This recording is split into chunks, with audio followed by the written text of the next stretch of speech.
ಎಲ್ಲರಿಗೂ ತರಗತಿಗೆ ಸ್ವಾಗತ. ನಾವು ಮೊನ್ನೆ ತರಗತಿಯಲ್ಲಿ ಏನಂದ್ರೆ ಭಾರತದ ರಾಷ್ಟ್ರಪತಿಯವರ ಬಗ್ಗೆ ನೋಡಿದ್ದೀವಿ. ಕೆಲವೊಂದಿಷ್ಟು ಮಾಹಿತಿಗಳನ್ನು ನೋಡಿದ್ವಿ. ಭಾರತದ ರಾಷ್ಟ್ರಪತಿ ಯಾರು,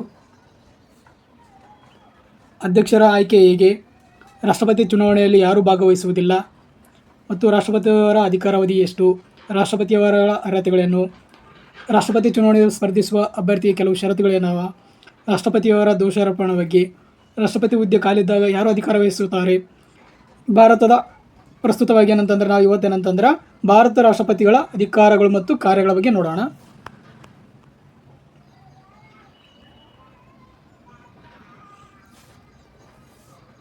ಭಾರತದ ರಾಷ್ಟ್ರಪತಿಗಳ ಅಧಿಕಾರಗಳು ಮತ್ತು ಕಾರ್ಯಗಳು ಯಾವಂತಂದ್ರೆ ಮೊನ್ನೇದು ಏನಂತಂದ್ರೆ ಅಧ್ಯಕ್ಷರ ಕಾರ್ಯನಿರ್ವಾಹಕ ಅಧಿಕಾರಗಳು ಅಂದರೆ ಭಾರತ ಸರ್ಕಾರವು ತೆಗೆದುಕೊಳ್ಳುವ ಪ್ರತಿಯೊಂದು ಕಾರ್ಯಕ್ರಮವನ್ನು ಅವರ ಹೆಸರಿನಲ್ಲಿ ತೆಗೆದುಕೊಳ್ಳಬೇಕು. ಈಗ ಸರ್ಕಾರ ಅಂತಂದ್ರೆ ಯಾವುದೋ ಒಂದು ನಿರ್ಧಾರವನ್ನು ಕೈಗೊಳ್ಳಬೇಕಂತಂದ್ರೆ ಕಾರ್ಯಕ್ರಮವನ್ನು ಕೈಗೊಳ್ಳಬೇಕಂತಂದ್ರೆ ನಮ್ಮ ಭಾರತದ ರಾಷ್ಟ್ರಪತಿಯವರ ಹೆಸರಿನಲ್ಲಿ ಕಾರ್ಯವನ್ನು ಕೈಗೊಳ್ಳುತ್ತಾರೆ. ಕೇಂದ್ರ ಸರ್ಕಾರದ ವ್ಯವಹಾರದ ವಹಿವಾಟನ್ನು ಸರಳಗೊಳಿಸಲು ನಿಯಮಗಳನ್ನು ಮತ್ತು ರಚಿಸಬಹುದು, ಮಾಡದಿರಬಹುದು.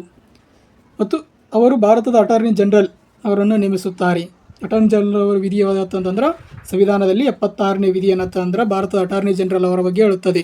ಇವರೇನಂತಂದ್ರೆ ಭಾರತದ ಪ್ರಪ್ರಥಮ ಕಾನೂನು ಅಧಿಕಾರಿಯವರು. ಇವರಿಗೆ ಸಹಾಯಕರಾಗಿ ಏನಂತಂದ್ರೆ ಸಾಲಿಸಿಟರ್ ಜನರಲ್ ಇರುತ್ತಾರೆ. ಇವರ ನೇಮಕ ಮತ್ತು ಸಂಭಾವನೆಯನ್ನು ನಿರ್ಧಾರ ಮಾಡೋರು ಯಾರು? ರಾಷ್ಟ್ರಪತಿಯವರೇ. ಅದೇ ರೀತಿ ಏನಂತಂದ್ರೆ ಕೆಲವೊಂದಿಷ್ಟು ನೇಮಕಾತಿಗಳಿದೆ. ಭಾರತದ ನಿಯಂತ್ರಕರು ಮತ್ತು ಮಹಾಲೇಖಕರು CAG ಅವರು ಅಂತಂದ್ರೆ ಭಾರತ ಸಂವಿಧಾನದಲ್ಲಿ 148ನೇ ಆರ್ಟಿಕಲ್ ಏನಂತಂದ್ರೆ ಭಾರತದ CAG ಅವರ ಬಗ್ಗೆ ಹೇಳುತ್ತದೆ. ಪ್ರಸ್ತುತ ಸಂಜಯ್ ಮೂರ್ತಿಯವರು ಭಾರತ CAG ಆಗಿದ್ದಾರೆ. ಮುಖ್ಯ ಚುನಾವಣಾ ಆಯುಕ್ತರು ಮತ್ತು ಇತರ ಚುನಾವಣಾ ಆಯುಕ್ತರು ಸಂವಿಧಾನದಲ್ಲಿ ಅಂತಂದ್ರೆ 324ನೇ ಆರ್ಟಿಕಲ್ ಪ್ರಕಾರ ಏನಂತಂದ್ರೆ ಮುಖ್ಯ ಚುನಾವಣಾ ಆಯುಕ್ತರ ಬಗ್ಗೆ ನೇಮಕ ಬಗ್ಗೆ ತಿಳಿಸುತ್ತದೆ. ಮತ್ತೇನಂದ್ರೆ ಕೇಂದ್ರ ಲೋಕಸೇವಾ ಆಯೋಗ ಅಧ್ಯಕ್ಷರು 316ನೇ ಆರ್ಟಿಕಲ್ ಪ್ರಕಾರ ಏನಂತಂದ್ರೆ ಕೇಂದ್ರ ಲೋಕಸೇವಾ ಆಯೋಗದ ಅಧ್ಯಕ್ಷರ ಬಗ್ಗೆ ಏನಂದ್ರೆ ಮಾಹಿತಿಯನ್ನು ತಿಳಿಸುತ್ತದೆ. ಮತ್ತಂತಂದರೆ ಇವರೇನಂದ್ರೆ ನೇಮಕ ಮಾಡುತ್ತಾರೆ ರಾಷ್ಟ್ರಪತಿಯವರಿಂದ. ಮುಖ್ಯ ಚುನಾವಣಾ ಆಯುಕ್ತರು CAG ಕೇಂದ್ರ ಲೋಕಸೇವಾ ಅಧ್ಯಕ್ಷರನ್ನು ನೇಮಕ ಮಾಡುತ್ತಾರೆ.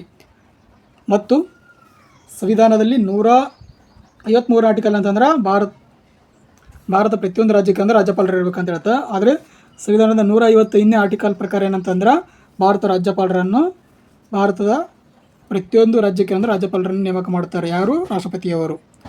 ಭಾರತದ ಹಣಕಾಸು ಆಯೋಗದ ಅಧ್ಯಕ್ಷರು ಮತ್ತು ಸದಸ್ಯರನ್ನು ನೇಮಕ ಮಾಡುತ್ತಾರೆ. ಸಂವಿಧಾನದಲ್ಲಿ ಅಂತಂದ್ರೆ 280ನೇ ಆರ್ಟಿಕಲ್ ಹೇಳುತ್ತಂದ್ರೆ ಪ್ರತಿ 5 ವರ್ಷಕ್ಕೊಮ್ಮೆ ಏನಂತಂದ್ರೆ ಭಾರತೀಯ ಹಣಕಾಸು ಆಯೋಗವನ್ನು ರಚನೆ ಮಾಡ್ತಾರೆ. ಯಾರು ಮಾಡ್ತಾರೆ ಅಂತಂದ್ರೆ ರಾಷ್ಟ್ರಪತಿಯವರು ರಚನೆ ಮಾಡ್ತಾರೆ ಮತ್ತು ಅದರ ಅಧ್ಯಕ್ಷರನ್ನು ನೇಮಕ ಮಾಡ್ತಾರೆ. ಪ್ರಸ್ತುತ ಏನಂತಂದ್ರೆ ಈಗ 15ನೇ ಹಣಕಾಸು ಆಯೋಗವಿದೆ.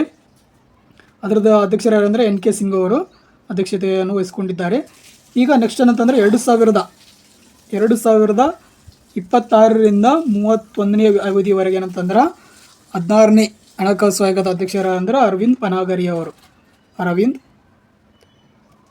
ಅವರು ನೇಮಕವಾಗಿದ್ದಾರೆ.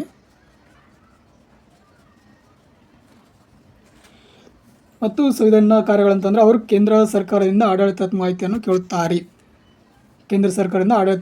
ಕೇಳುತ್ತಾರೆ. ಪರಿಶಿಷ್ಟ ಜಾತಿಗಳ ಆಯೋಗದ ಅಧ್ಯಕ್ಷರನ್ನು ನೇಮಕ ಮಾಡುತ್ತಾರೆ. ಪರಿಶಿಷ್ಟ ಜಾತಿಗಳ ಆಯೋಗ ಅಂತಂದ್ರೆ ಯಾವ ವಿಧಿ ಹೇಳ್ತಂತಂದ್ರೆ ಸಂವಿಧಾನದಲ್ಲಿ ಏನಂತಂದ್ರೆ 338ನೇ ವಿಧಿ ಪ್ರಕಾರ ಏನಂತಂದ್ರೆ ಪರಿಶಿಷ್ಟ ಜಾತಿಗಳ ಆಯೋಗದ ಬಗ್ಗೆ ತಿಳಿಸುತ್ತದೆ. ಎಷ್ಟಂದ್ರೆ ಪರಿಶಿಷ್ಟ ಪಂಗಡ ಅಂತಂದ್ರೆ 338A ಮತ್ತು OBC ಅಂತಂದ್ರೆ 338B. ಪ್ರತಿಯೊಂದರ ಆಯೋಗದ ಅಧ್ಯಕ್ಷರನ್ನು ನೇಮಕ ಮಾಡೋರು ಯಾರು ಅಂತಂದ್ರೆ ರಾಷ್ಟ್ರಪತಿಯವರು. ನೆಕ್ಸ್ಟು ಅಂತಾರಾಜ್ಯ ಮಂಡಳಿ ನೇಮಕ ಮಾಡ್ತಾರೆ.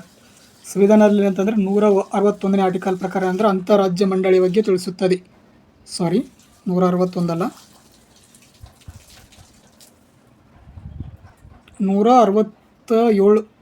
163ನೇ ಆರ್ಟಿಕಲ್ ಏನಂತಂದ್ರೆ ಅಂತಾರಾಜ್ಯ ಮಂಡಳಿ ಬಗ್ಗೆ ನೇಮಕ ಬಗ್ಗೆ ಹೇಳ್ತಾರೆ. ಇದನ್ನು ಸ್ಥಾಪನೆ ಮಾಡುವವರು ಯಾರಂತಂದ್ರೆ ಅಂತಾರಾಜ್ಯ ಮಂಡಳಿ ಸ್ಥಾಪನೆ ಮಾಡುವವರು ಅಂದರೆ ರಾಷ್ಟ್ರಪತಿಯವರು ಮತ್ತು ಅದನ್ನು ನೇಮಕ ಅಥವಾ ಸ್ಥಾಪನೆ ಮಾಡುವವರು. ಅವರು ಕೇಂದ್ರದ ಪ್ರದೇಶಗಳ ಆಡಳಿತಗಾರರನ್ನು ಅಥವಾ ಲೆಫ್ಟಿನೆಂಟ್ ಗವರ್ನರನ್ನು ನೇಮಕ ಮಾಡುತ್ತಾರೆ. ಅವರು ಯಾವುದೇ ಪ್ರದೇಶದ ಪರಿಶಿಷ್ಟ ಪ್ರದೇಶವೆಂದು ಘೋಷಿಸಬಹುದು ಮತ್ತು ಪರಿಶಿಷ್ಟ ಪ್ರದೇಶಗಳು ಬುಡಕಟ್ಟು ಪ್ರದೇಶ ಆಡಳಿತಕ್ಕೆ ಸಂಬಂಧಿಸಿದ ಅಧಿಕಾರವನ್ನು ಹೊಂದಿರುತ್ತಾರೆ. ಇತ್ತೀಚೆಗೆ ಏನಂತಂದ್ರೆ 105ನೇ ತಿದ್ದುಪಡಿ ಪ್ರಕಾರ ಏನಂತಂದ್ರೆ ಕೆಲವೊಂದಿಷ್ಟು ರಾಜ್ಯ ಸರ್ಕಾರಗಳು ಏನಂತಂದ್ರೆ ರಾಜ್ಯಪಾಲರು ಏನಂತಂದ್ರೆ ಪರಿಶಿಷ್ಟ ಜಾತಿಗಳನ್ನು ಗುರುತಿಸೋಕೆ ಅವಕಾಶವನ್ನು ಮಾಡಿಕೊಟ್ಟಿದ್ದಾರೆ. ಎಷ್ಟನೇ ತಿದ್ದುಪಡಿ? 105ನೇ ತಿದ್ದುಪಡಿ. ಅಧ್ಯಕ್ಷರ ಶಾಸಕಾಂಗ ಅಧಿಕಾರಗಳು ಬಗ್ಗೆ ನೋಡೋಣ. ಅವರು ಸಂಸತ್ತನ್ನು ಕರೆಯುತ್ತಾರೆ, ಅಧಿವೇಶನವನ್ನು ಕರೆಯುತ್ತಾರೆ, ಮುಂದೂಡುತ್ತಾರೆ ಮತ್ತು ಲೋಕಸಭೆಯನ್ನು ವಿಸರ್ಜಿಸುತ್ತಾರೆ. ಸಂವಿಧಾನದ 85ನೇ ಆರ್ಟಿಕಲ್ ಹೇಳ್ತಂದ್ರೆ ರಾಷ್ಟ್ರಪತಿಯವರು ಸಂಸತ್ತನ್ನು ಅಧಿವೇಶನ ಕರೆಯುತ್ತಾರೆ ಮತ್ತು ಮುಂದೂಡುತ್ತಾರೆ ಮತ್ತು ಲೋಕಸಭೆಯನ್ನು ವಿಸರ್ಜಿಸುತ್ತಾರೆ. ನೆಕ್ಸ್ಟ್ ಅಂದರೆ ಕಲಾಪಗಳು ಅಸ್ತವ್ಯಸ್ತವಾದರೆ ಲೋಕಸಭೆ ರಾಜ್ಯಸಭೆ ಜಂಟಿ ಅಧಿವೇಶನವನ್ನು ಕರೆಯುತ್ತಾರೆ. ಸಂವಿಧಾನದಲ್ಲಿ 108ನೇ ಅಧಿವೇಶನದ 108ನೇ ವಿಧಿ ಪ್ರಕಾರ ಏನಂತಂದರೆ ಲೋಕಸಭೆ ಮತ್ತು ರಾಜ್ಯಸಭೆ ಜಂಟಿ ಅಧಿವೇಶನವನ್ನು ಕರೆಯುತ್ತಾರೆ.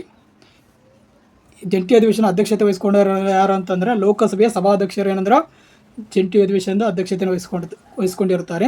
ಆದರೆ ರಾಷ್ಟ್ರಪತಿಗಳು ಏನಂತಂದ್ರೆ ಜಂಟಿ ಅಧಿವೇಶನವನ್ನು ಕರೆಯುತ್ತಾರೆ. ನೆಕ್ಸ್ಟು ಪ್ರತಿ ಸಾರ್ವಜನಿಕ ಚುನಾವಣೆಯ ನಂತರ ಮೊದಲ ಅಧಿವೇಶನದ ಆರಂಭದಲ್ಲಿ ಅವರು ಭಾರತೀಯ ಸಂಸತ್ತನ್ನು ಉದ್ದೇಶಿಸಿ ಮಾತನಾಡುತ್ತಾರೆ. ಸಂವಿಧಾನದಲ್ಲಿ ಅಂತಂದರೆ 86ನೇ ಆರ್ಟಿಕಲ್ ಏನಂತಂದ್ರೆ ಪ್ರತಿ ಸಾರ್ವತ್ರಿಕ ಚುನಾವಣೆಯ ನಂತರ ಮೊದಲ ಅಧಿವೇಶನ ಆರಂಭದಲ್ಲಿ ಅವರು ಭಾರತೀಯ ಸಂಸತ್ತನ್ನು ಉದ್ದೇಶಿಸಿ ಮಾತನಾಡುತ್ತಾರೆ. ಅವರು ರಾಜ್ಯಸಭೆಗೆ 12 ಸದಸ್ಯರನ್ನು ನಾಮನಿರ್ದೇಶನ ಮಾಡುತ್ತಾರೆ. ಸಂವಿಧಾನದ 80ನೇ ಆರ್ಟಿಕಲ್ ಪ್ರಕಾರ ರಾಜ್ಯಸಭೆಗೆ 12 ಸದಸ್ಯರನ್ನು ನಾಮನಿರ್ದೇಶನ ಮಾಡುತ್ತಾರೆ. ಕೆಲವೊಂದಿಷ್ಟು ಪ್ರದೇಶಗಳೇನಂತಂದ್ರೆ ಕೆಲವೊಂದಿಷ್ಟು ವಿಷಯಗಳಂತ ಪರಿಣಿತರನ್ನು ಹೊಂದಿದ ಜನರನ್ನು ಅಥವಾ ಸದಸ್ಯರನ್ನು ನೇಮಕ ಮಾಡುತ್ತಾರೆ. ಅವರು ಆಂಗ್ಲೋ ಇಂಡಿಯನ್ನರ ಸಮುದಾಯದಿಂದ ಲೋಕಸಭೆ 2 ಸದಸ್ಯರನ್ನು ನಾಮನಿರ್ದೇಶನ ಮಾಡಬಹುದು. ಪ್ರಸ್ತುತವಾಗಿ ಇದು ಇಲ್ಲ. ಯಾಕಂದರೆ 104ನೇ ತಿದ್ದುಪಡಿ ಪ್ರಕಾರ ಏನಂತಂದ್ರೆ ಆಂಗ್ಲೋ ಇಂಡಿಯನ್ ಸಮುದಾಯದ ಲೋಕಸಭೆಗೆ 2 ಸದಸ್ಯರನ್ನು ನಾಮನಿರ್ದೇಶನ ಮಾಡುವುದು ಅದನ್ನು ತೆಗೆದುಹಾಕಲಾಗಿದೆ. 104ನೇ ತಿದ್ದುಪಡಿ ಮುಖಾಂತರ ಅದನ್ನು ತೆಗೆದುಹಾಕಲಾಗಿದೆ. ಪ್ರಸ್ತುತವಾಗಿ ಏನಂದರೆ ಆಂಗ್ಲೋ ಇಂಡಿಯನ್ನರು ಯಾರೂ ಇಲ್ಲ. ಸದಸ್ಯರ ಅನರ್ಹತೆಗೆ ಸಂಬಂಧಿಸಿದ ಪ್ರಶ್ನೆಗಳ ಕುರಿತು ಭಾರತದ ಚುನಾವಣೆ ಆಯೋಗವನ್ನು ಸಂಪರ್ಕಿಸುತ್ತಾರೆ. ಯಾವುದೇ ಸಂಸದರ ಅನರ್ಹತೆಗೆ ಸಂಬಂಧಪಟ್ಟ ಏನಂದ್ರೆ ಪ್ರಶ್ನೆಗಳ ಕುರಿತು ಏನಂದ್ರೆ ಭಾರತ ಚುನಾವಣಾ ಆಯೋಗವನ್ನು ಸಂಪರ್ಕಿಸ್ತಾರೆ. ಒಂದು ವೇಳೆ ಏನಂದ್ರೆ ಪಕ್ಷಾಂತರ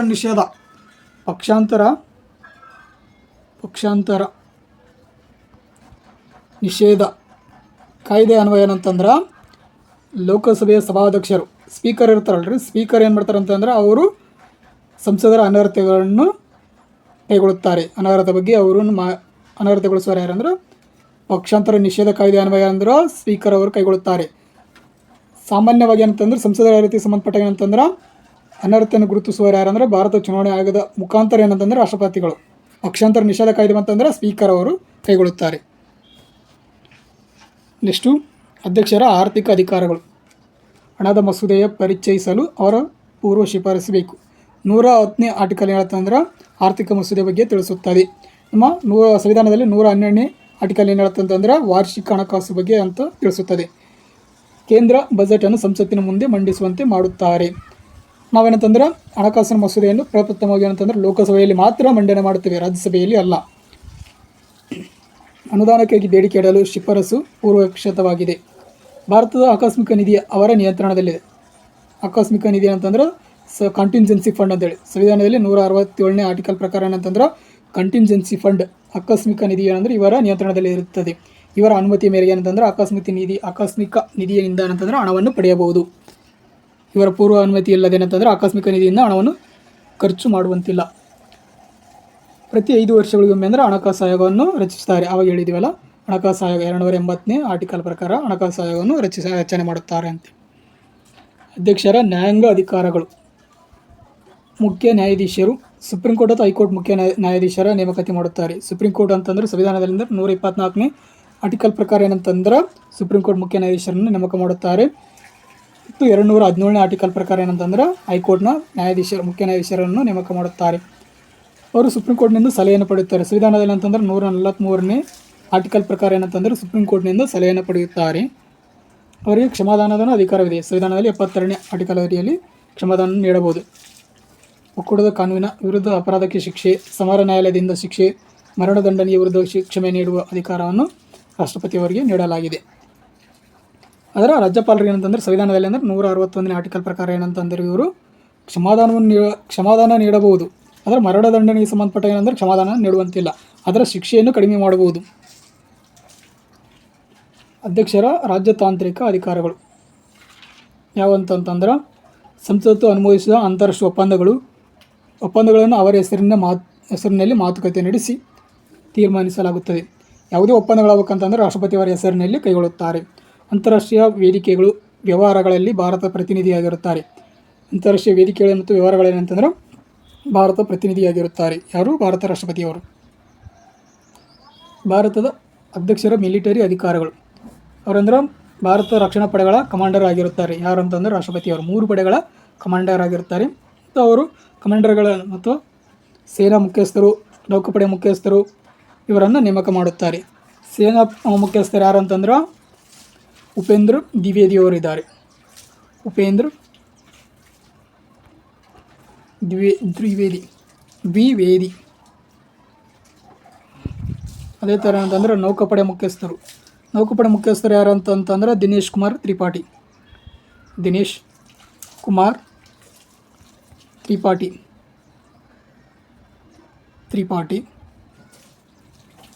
ನೌಕಾಪಡೆಯ ಮುಖ್ಯಸ್ಥರು ಯಾರು ಅಂತಂದ್ರೆ AP ಸಿಂಗ್.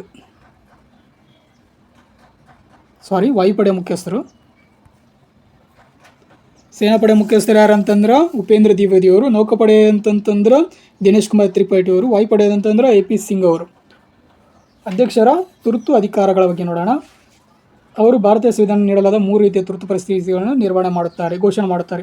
ಒಂದೇನಂದ್ರೆ 352ನೇ ಆರ್ಟಿಕಲ್ ಪ್ರಕಾರ ಏನಂತಂದ್ರೆ ರಾಷ್ಟ್ರಪತಿಯವರು ಏನಂತಂದ್ರೆ ಕ್ಯಾಬಿನೆಟ್ನ ಅನುಮತಿ ಮೇರೆಗೆ ಏನಂತಂದ್ರೆ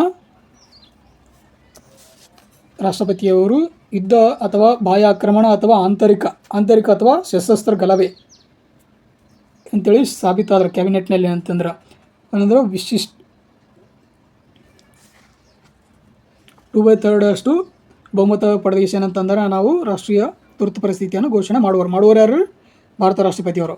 ಇಲ್ಲಿ ಪಡೆಯಬೇಕು ಸಂಸತ್ತಿನ ಅನುಮೋದನೆ ಪಡೆಯಬೇಕು. ಇಷ್ಟಂದ್ರೆ 2/3 ಅವಾಗ ಏನಂದ್ರೆ ರಾಷ್ಟ್ರೀಯ ತುರ್ತು ಪರಿಸ್ಥಿತಿಯನ್ನು ಘೋಷಣೆ ಮಾಡುತ್ತಾರೆ. ನಮ್ಮ ಇಲ್ಲಿಯವರೆಗೆ ಏನಂತಂದ್ರೆ 3 ಬಾರಿ ಏನಂತಂದ್ರೆ ತುರ್ತು ಪರಿಸ್ಥಿತಿಯನ್ನು ಘೋಷಿಸಿದ್ದಾರೆ. 1962ರಲ್ಲಿ ಅಂತಂದ್ರೆ ಚೀನಾ ಆಕ್ರಮಣ 62ರಿಂದ 68ರವರೆಗೆ ಏನಂತಂದ್ರೆ ಹೋಗಿದ್ದು ಮಾಡಿದರು. ನೆಕ್ಸ್ಟ್ 1971ರಲ್ಲಿ ಪಾಕಿಸ್ತಾನ ಆಕ್ರಮಣ ಸಂದರ್ಭದಲ್ಲಿ. ನೆಕ್ಸ್ಟು 1975ರಲ್ಲಿ ಆಂತರಿಕ ತುರ್ತು ಪರಿಸ್ಥಿತಿ ಅಂತೇಳಿ ಇಂದಿರಾ ಗಾಂಧಿ ಅವರು ಘೋಷಣೆ ಮಾಡಿದ್ದರು. ನೆಕ್ಸ್ಟ್ ಅಂದ್ರೆ ರಾಷ್ಟ್ರಪತಿ ಆಳ್ವಿಕೆ 356 ಆರ್ಟಿಕಲ್ ಪ್ರಕಾರ ಏನಂತಂದ್ರೆ ರಾಜ್ಯದ ಮೇಲೆ ಏನಂತಂದ್ರೆ ರಾಷ್ಟ್ರಪತಿ ಆಳ್ವಿಕೆಯನ್ನು ಹಾಕುವವರು. ಯಾರ ಶಿಫಾರಸಿನ ಮೇಲೆ? ಗವರ್ನರ್ ಅವರ ಶಿಫಾರಸಿನ ಮೇರೆಗೆ ರಾಷ್ಟ್ರಪತಿಯವರ ಆಳ್ವಿಕೆ ಕೈಗೊಳ್ಳುತ್ತಾರೆ. ಇತ್ತೀಚೆಗೆ ಏನಂದ್ರೆ ಮಣಿಪುರದಲ್ಲಿ ರಾಷ್ಟ್ರಪತಿ ಆಳ್ವಿಕೆ ಇದೆ. ಮಣಿಪುರದಲ್ಲಿ ಆರ್ಥಿಕ ತುರ್ತುಪತಿ 360ನೇ ಆರ್ಟಿಕಲ್ ಪ್ರಕಾರ ಆರ್ಥಿಕ ತುರ್ತು ಪರಿಸ್ಥಿತಿಯನ್ನು ಘೋಷಣೆ ಮಾಡುವವರು. ಆದರೆ ಇಲ್ಲಿಯವರೆಗೆ ಏನಂತಂದ್ರೆ ಆರ್ಥಿಕ ತುರ್ತು ಪರಿಸ್ಥಿತಿಯನ್ನು ಘೋಷಣೆ ಮಾಡಿಲ್ಲ. ರಾಷ್ಟ್ರಪತಿಯವರ ಸುಗ್ರೀವಾಜ್ಞೆ ಹೊರಡಿಸುವ ಅಧಿಕಾರವೇನು? 123 ವಿಧಿಯ ರಾಷ್ಟ್ರಪತಿಗಳು ಸುಗ್ರೀವಾಜ್ಞೆ ಹೊರಡಿಸುವ ಅಧಿಕಾರವಿದೆ. ಅವರು ಕೇಂದ್ರ ಸಚಿವ ಸಂಪುಟದ ಶಿಫಾರಸಿನ ಮೇರೆಗೆ ಸುಗ್ರೀವಾಜ್ಞೆಯನ್ನು ಪ್ರಕಟಿಸುತ್ತಾರೆ. ಇದು ಸುಗ್ರೀವಾಜ್ಞೆ ಯಾವಾಗ ಹೊರಡಿಸ್ತಾರೆ ಅಂತಂದ್ರೆ ಯಾವುದೇ ಅಧಿವೇಶನ ಇಲ್ಲದ ಸಂದರ್ಭದಲ್ಲಿ ಅಂತಂದ್ರೆ ರಾಷ್ಟ್ರಪತಿಯವರು ಸುಗ್ರೀವಾಜ್ಞೆ ಹೊರಡಿಸಬಹುದು 123ನೇ ಆರ್ಟಿಕಲ್ ಪ್ರಕಾರ. ಅಥವಾ ರಾಜ್ಯಪಾಲರು ಏನಂತಂದರೆ 213ನೇ ಆರ್ಟಿಕಲ್ ಪ್ರಕಾರ ಏನಂತಂದರೆ ಸುಗ್ರೀವಾಜ್ಞೆಯನ್ನು ಹೊರಡಿಸಬಹುದು. ಈಗ ನಿಮಗೊಂದು ಪ್ರಶ್ನೆ, ಉತ್ತರವನ್ನು ಕಮೆಂಟ್ ಬಾಕ್ಸ್ನಲ್ಲಿ ಕಮೆಂಟ್ ಮಾಡಿರಿ. ಈಗ ಸುಗ್ರೀವಾಜ್ಞೆ ಸಂದರ್ಭದಲ್ಲಿ ಯಾವುದೇ ಒಂದು ಕಾಯ್ದೆಯನ್ನು ತಂದಿರೋ ಅಂತ ಹೇಳ್ತಾರೆ. ಆ ಕಾಯ್ದೆ ಏನಂತಂದ್ರೆ ಸುಗ್ರೀವಾಜ್ಞೆ ಮುಗಿದ ತಕ್ಷಣ ಏನಂತಂದ್ರೆ ಆ ಕಾಯ್ದೆಯನ್ನು ಸ್ಥಗಿತವಾಗುತ್ತದ ಇಲ್ಲ ಅಥವಾ ಕಂಟಿನ್ಯೂಯಸ್ ಆಗಿ ಇರುತ್ತದೆ ಅಂತ ನಿಮ್ಮ ಆನ್ಸರನ್ನು ಬಾಕ್ಸ್ನಲ್ಲಿ ಕಮೆಂಟ್ ಮಾಡಿ. ನೆಕ್ಸ್ಟು ರಾಷ್ಟ್ರಪತಿಗಳ ವೀಟೋ ಅಧಿಕಾರ. ಸಂಸತ್ತಿನಲ್ಲಿ ಮಸೂದೆಯನ್ನು ಮಂಡಿಸಿದಾಗ ಸಂಸತ್ತು ಮಸೂದೆಯನ್ನು ಅಂಗೀಕರಿಸಿದೆ. ಆದರೂ ಲೋಕಸಭೆ ಮತ್ತು ರಾಜ್ಯಸಭೆ ಅಂಗೀಕರಿಸಿಗೆ ಏನಂತಂದ್ರೆ ಮಸೂದೆಯನ್ನು ಕಾಯ್ದೆ ಆಗ್ಬೇಕಂತಂದ್ರೆ ಮೊದಲು ಏನಂತಂದ್ರೆ ಭಾರತ ರಾಷ್ಟ್ರಪತಿಯವರ ಅನುಮೋದನೆ ಮಂಡಿಸಬೇಕು ರಾಷ್ಟ್ರಪತಿಯವರು. ಆ ಮಸೂದೆಯನ್ನು ರಾಷ್ಟ್ರಪತಿಯವರು ತಿರಸ್ಕರಿಸಬಹುದು, ಮಸೂದೆಯನ್ನು ಹಿಂದಿರುಗಿಸಬಹುದು ಅಥವಾ ಮಸೂದೆಯವರ ಒಪ್ಪಿಗೆಯನ್ನು ತಡೆಯಿಡಬಹುದು. ಭಾರತ ರಾಷ್ಟ್ರಪತಿಯವರ ಜವಾಬ್ದಾರಿಯಾಗಿದೆ. ಏನಂದ್ರೆ ಯಾವುದೋ ಮಸೂದೆ ಏನಂದ್ರೆ ಸಂಸತ್ತು ಅಂಗೀಕರಿಸಿತ್ತಂದ್ರೆ ಫೈನಲ್ ಆಗಿ ಏನಂತಂದ್ರೆ ರಾಷ್ಟ್ರಪತಿಯವರು ಏನಂತಾರೆ ಅನುಮೋದನೆಗೆ ಕಳಿಸ್ಬೇಕಾಗ್ತದೆ. ಅವರು ಆ ಮಸೂದೆಯನ್ನು ತಿರಸ್ಕರಿಸಬಹುದು, ಅದನ್ನು ಒಪ್ಪಿಕೊಳ್ಳಬಹುದು ಅಥವಾ ಹಿಂದಿರುಗಿಸಬಹುದು. ರಾಷ್ಟ್ರಪತಿಯವರ ವೀಟೋ ಪವರನ್ನು ಹೊಂದಿರುತ್ತಾರೆ. ಸಂವಿಧಾನದಲ್ಲಿ 111 ವಿಧಿಯಿಂದ ಮಾರ್ಗದರ್ಶನ ಪಡೆಯುತ್ತಾರೆ. ವೀಟೋ ಪವರ್ ಯಾವುದು ಹೇಳುತ್ತಂದ್ರೆ 111 ವಿಧಿ ಹೇಳುತ್ತದೆ. ಉದಾಹರಣೆ ಏನಂತಂದ್ರೆ ಇದ್ರಾಗ ಏನಂತಾರೆ ರಾಷ್ಟ್ರಪತಿಯವರ ಪಾಕೆಟ್ ವೀಟೋ ಅಂತಂದ್ರೆ ಯಾವುದೋ ಮಸೂದೆಯನ್ನು ತಮ್ಮ ಜೇಬಿನಲ್ಲಿ ಇಟ್ಕೊಳ್ಳೋದು, ತಮ್ಮ ಬಳಿಯೇ ಇಟ್ಕೊಳ್ಳುವುದು, ಅದನ್ನು ಅನುಮೋದನೆ ಮಾಡುವಂತಿಲ್ಲ. ಸೂಪರ್ ವೀಟೋ ಅಂತಂದ್ರೆ ಮರುಪರಿಶೀಲನೆಗೆ ಕಳಿಸುವುದು, ಯಾವುದೋ ಒಂದು ಮಸೂದೆಯನ್ನು ಮರುಪರಿಶೀಲನೆಗೆ ಕಳಿಸುವುದು. ಉದಾಹರಣೆ ಏನಂತಂದ್ರೆ 2006ರಲ್ಲಿ ಏನಂತಂದ್ರೆ 2006ರಲ್ಲಿ APJ ಅಬ್ದುಲ್ ಕಲಾಂ ಅವರು ರಾಷ್ಟ್ರಪತಿ ಅವಧಿಯಲ್ಲಿ ಏನಂತಂದರೆ ಲಾಭದಾಯಕ ಉದ್ಯೋಗಗಳಿಗೆ ಸಂಬಂಧಪಟ್ಟಾಗ ಏನಂದರೆ ಒಂದು ಮಸೂದೆಯನ್ನು ಮರುಪರಿಶೀಲನೆಗೆ ಕಳಿಸಿದ್ದರು. ಕಳಿಸಿದ್ದರು. 30 ದಿನಗಳ ನಂತರ ಏನಂತಂದ್ರೆ ಅದನ್ನು ಮರುಪರಿಶೀಲನೆ ಆದ ನಂತರ 30 ದಿನಗಳ ನಂತರ ಏನಂತಂದರೆ ಅದನ್ನು ಅಂಗೀಕರಿಸಲಾಯಿತು. ಧನ್ಯವಾದಗಳು. ನಮ್ಮ ತರಗತಿಗಳು ಇಷ್ಟ ಅಂತೇಳಿ ನಮ್ಮ ಕಮೆಂಟ್ ಬಾಕ್ಸ್ನಲ್ಲಿ ತಿಳಿಸಿ. Thank you. ಧನ್ಯವಾದಗಳು.